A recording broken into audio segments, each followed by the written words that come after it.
Warahmatullahi wabarakatuh. Salam sejahtera untuk kita semua.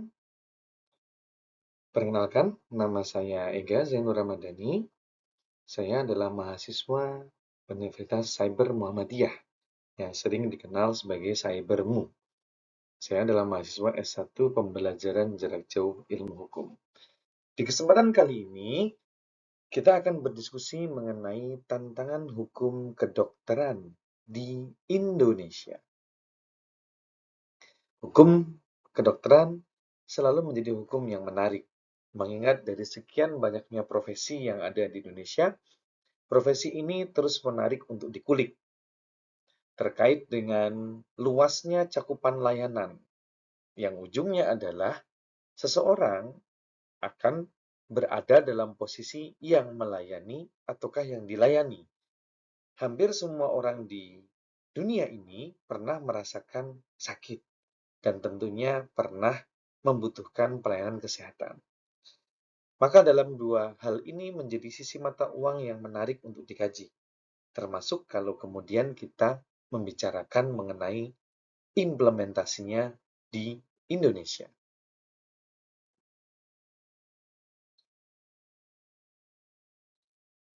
Salah satu langkah vitalnya adalah dengan adanya Undang-Undang Nomor 17 Tahun 2023.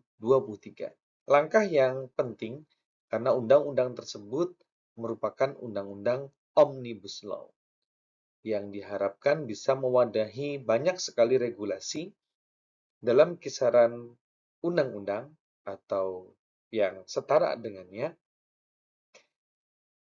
yang tidak membutuhkan undang-undang lainnya, sehingga diharapkan menjadi semacam one-stop solution. Jika kita ingin mendiskusikan mengenai praktik kedokteran, ada di situ. Perihal rumah sakit, ada di situ. Akreditasi dan sebagainya juga selayan dibahas. Dan berbagai hal lainnya. Maka undang-undang ini tidak berlebihan jika tadi digelari sebagai Omnibus Law untuk kesehatan. Harapannya, undang-undang ini memberikan wadah komprehensif bagi tenaga medis serta upaya untuk meningkatkan pelayanan kesehatan kepada masyarakat.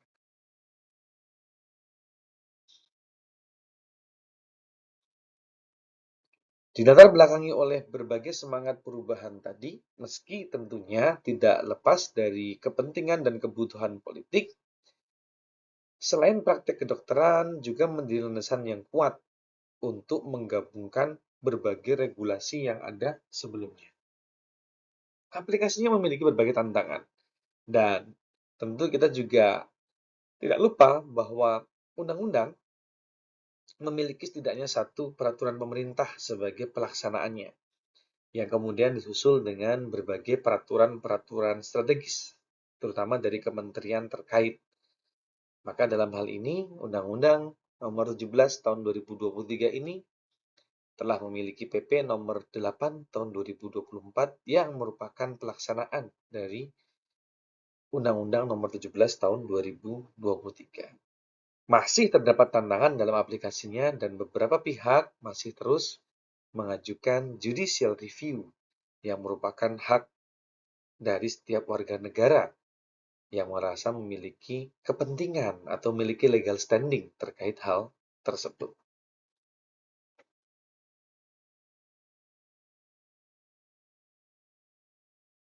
Yang muncul, yang secara awal tadi kami izin sebutkan sebagai kondisi bermata dua, adalah tentang pentingnya pemahaman hukum terkait kesehatan atau dalam aplikasi pelayanan kedokteran itu sendiri. Pemahaman hukum yang baik itu sangat penting, baik bagi tenaga medis untuk melindungi diri sendiri dari risiko hukum. Kesadaran hukum membantu dalam mengambil keputusan yang tepat dan menjaga integritas profesi. Dengan demikian, tenaga medis dapat memberikan pelayanan yang lebih aman dan berkualitas. Ini sisi satunya. Nanti di diskusi selanjutnya, kita akan membahas sisi yang lain.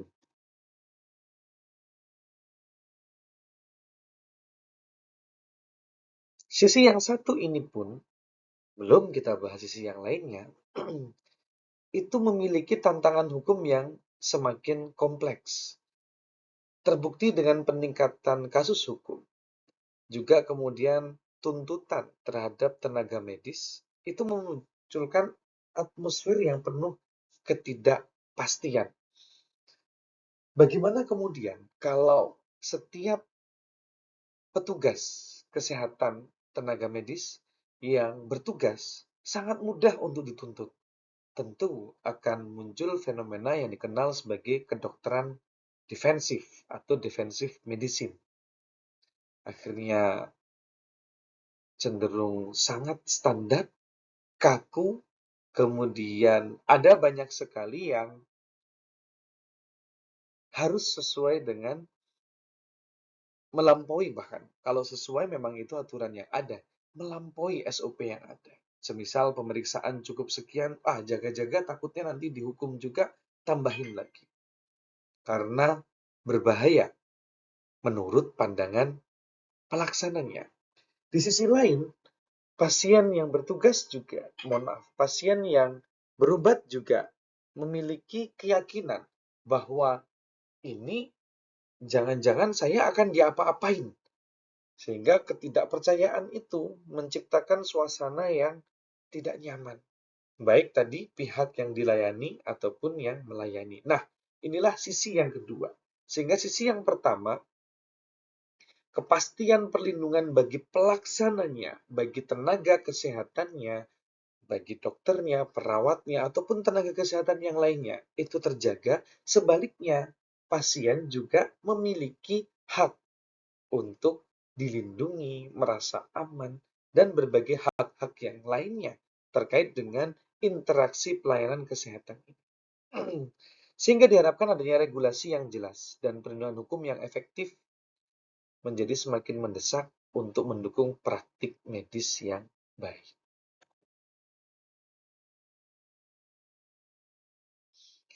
Dari sini sudah terlihat bahwa setidaknya ada dua. Yang pertama adalah malpraktik, di mana ini adalah risiko hukum signifikan yang dihadapi tenaga medis dalam praktik sehari-hari. Dan ini pun juga menjadi tantangan bagi masyarakat yang menerimanya. Betapa tidak? Jangan-jangan dokternya tidak kompeten, jangan-jangan nakesnya tidak pas, jangan-jangan ada kesalahan, jangan-jangan ini bukanlah sakitnya, dan seterusnya.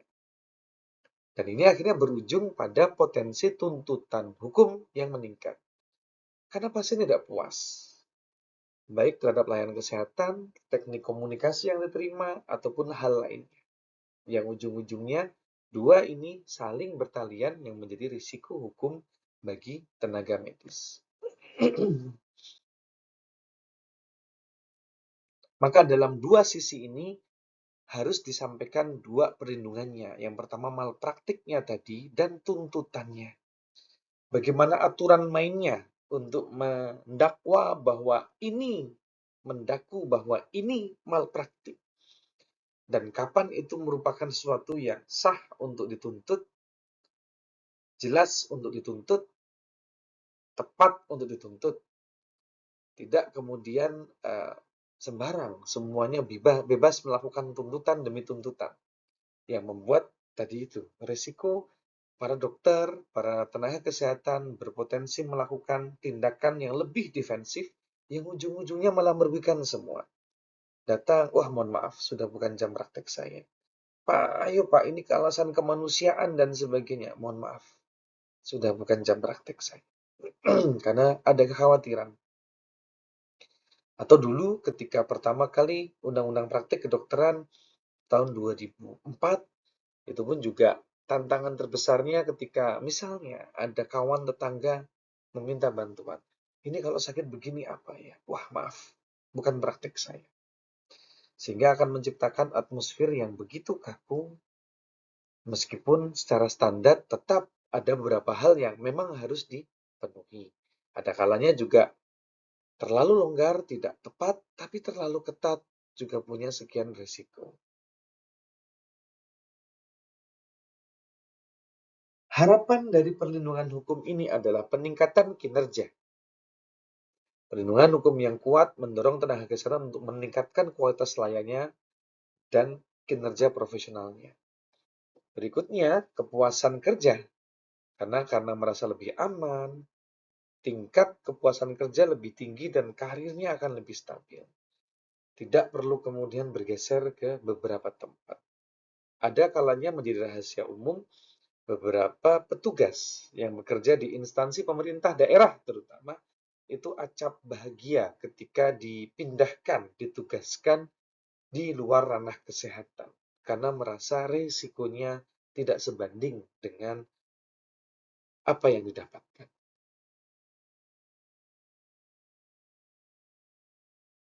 Dalam undang-undang tersebut, menyeruak sebuah terminologi yang baru, yakni Majelis Disiplin Profesi.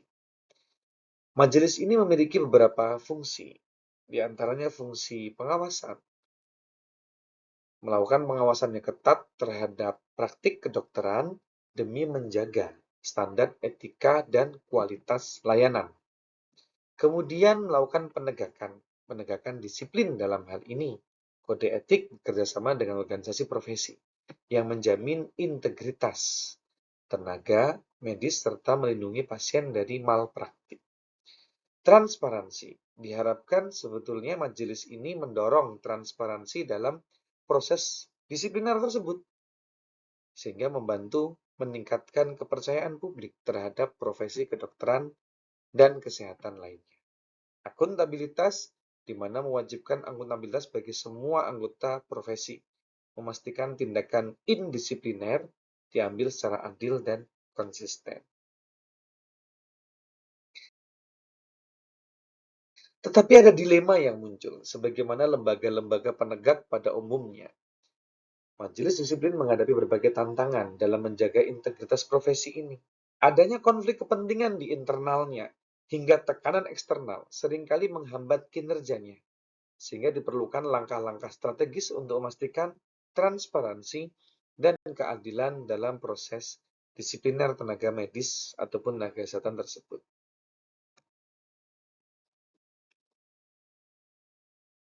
Kita bisa melihat contoh pada sejawat kami, yakni Dr. Ratna Setia Asih, spesialis anak yang berada di wilayah Kepulauan Bangka Belitung. Beliau ditetapkan sebagai tersangka dan dalam beberapa masa ini sudah menjalani proses persidangan.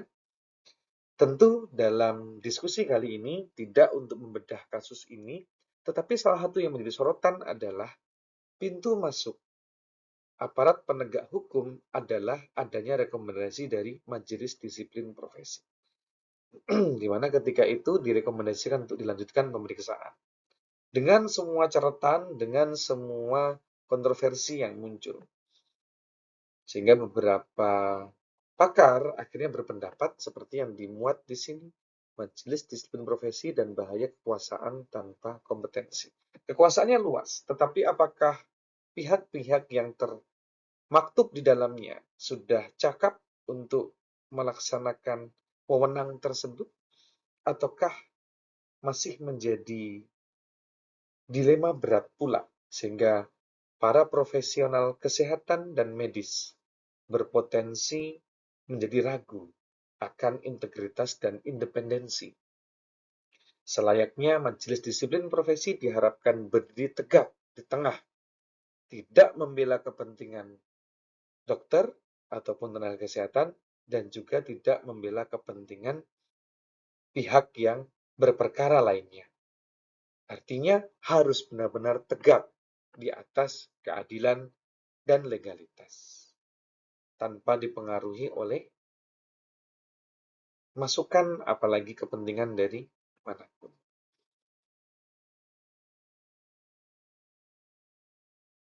Yang ujungnya adalah terjadi ketidakpuasan yang kemudian terjadi perang opini di media sebagaimana yang kemudian ditampilkan dalam berbagai media yang ada.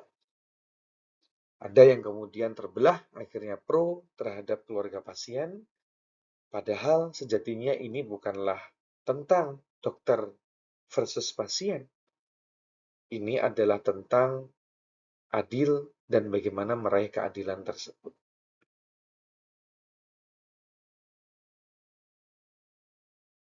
Maka dalam tantangan ini, di mana adanya lembaga baru yang diharapkan menjadi sisi yang mumpuni untuk menjawab tantangan hukum kedokteran di Indonesia, itu tetap perlu memiliki strategi dalam memperbaiki disiplinnya. Kita berharap, profesional kesehatan berharap, agar pola yang ada itu benar-benar transparansinya bisa dilihat, sebagaimana berbagai profesi yang acap memiliki sidang-sidang disiplin profesi, seperti misalnya Kepolisian Republik Indonesia, di mana penegakan hukum akan selaras dengan penegakan kode etik dan disiplinnya. Demikian pula profesi seperti pilot, yang dulu ketika kasus kecelakaan tentu akan gusar, tergelincirnya pesawat Garuda dalam waktu yang sudah lama, yang membawa sang pilot ke meja hijau pengadilan umum, membuat banyak profesi pilot ketika itu merasa resah. Karena memang ada kalanya tuntutannya mencelakakan, seolah-olah ingin membunuh. Benarkah demikian? Padahal hubungannya adalah hubungan terapeutik, hubungan antara orang yang ingin mencari pertolongan kesehatan dengan pribadi yang sudah mengupayakan semaksimal mungkin pertolongan tersebut. Dan ini akan terus-menerus terjadi tarik ulur ketika berbagai lembaga yang diharapkan berdiri tegak di atas keadilan tersebut memiliki konflik yang rawan untuk kemudian menimbulkan pro dan kontra. Maka di antara strateginya adalah meningkatkan efektivitas dari majelis disiplin profesi tersebut, yang memerlukan reformasi dalam transparansi prosesnya, pengurangan konflik kepentingan, serta pelatihan bagi anggota yang ada dalam majelis tersebut. Upaya ini bertujuan untuk membangun kepercayaan publik dan meningkatkan integritas profesi medis dan kesehatan di Indonesia.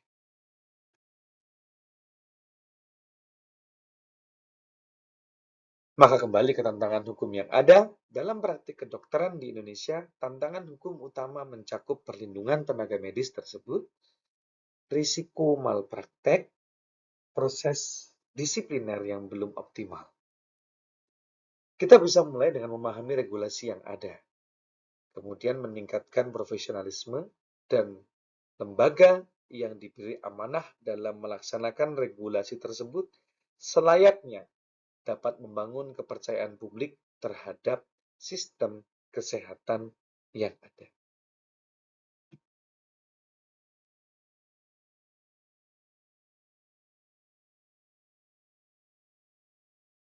Diperlukan sinergi yang kuat dari sisi hukum dan perlindungannya. Dalam menghadapi tantangan hukum kedokteran, kolaborasi antara regulasi, perlindungan tenaga medis, dan lembaga disiplin profesi seperti majelis disiplin profesi tersebut sangatlah penting. Sinergi ini akan membantu menciptakan lingkungan yang lebih aman, lebih adil bagi praktisi kesehatan maupun masyarakat pengguna layanan kesehatan, serta meningkatkan kepercayaan publik pada sistem kesehatan yang ada. Ini memerlukan usaha terus-menerus jangka panjang, dimulai dari terbukanya rekrutmen seleksi yang selama ini sering tiba-tiba sudah terbentuk majelisnya, padahal banyak sekali lembaga yang terbuka informasinya, bahkan beberapa mengalami fit and proper test, lalu kemudian juga dilihat kelayakannya, apakah unsur-unsurnya perlu seluas itu yang mewakili masyarakat pada umumnya, tenaga medis pada khususnya, atau kombinasi keduanya dengan proporsi yang bagaimana. Tentu telah diatur dalam peraturan pemerintah, tetapi dalam pelaksanaannya perlu sangat bijak, karena wakil dari masyarakat, wakil dari organisasi, dan sebagainya tetap perlu kemudian dilihat kapabilitasnya, tidak sekedar mewakili.